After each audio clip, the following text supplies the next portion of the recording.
I get married to anybody on this earth, I have to have some amount of money somewhere that if this man decides to start misbehaving, it will not affect my children in the future. Imagine my mother had 2 kids with a man, a rich man. And I don't think their relationship was any different from what some of us have experienced. It was loving. From the way she describes it, it was loving. It was nice. Everything was good. And then he just switched up after the 2 kids. When it got to a point in time where my mother had to take my father to court just because of school fees. For someone to be able to totally neglect their children and not want to have anything to do with them, I don't think any woman on this earth would want to just wake up and give birth to somebody like that. Upset. Yeah. These things just happen. So if a man like that comes into my life, I won't agree.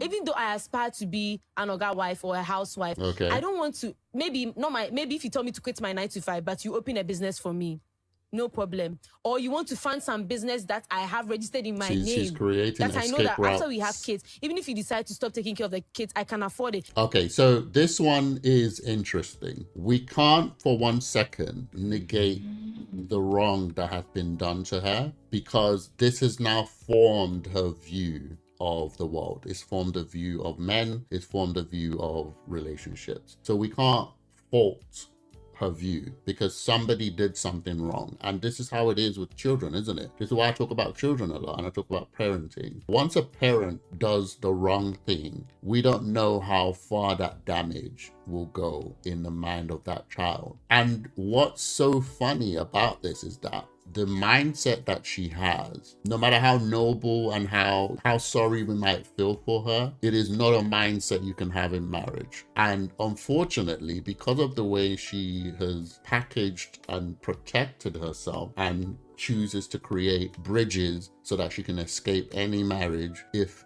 it just smells wrong. This unfortunately means that she will not be able to settle down in a good, healthy marriage, because someone like that is always going to be looking over their shoulder.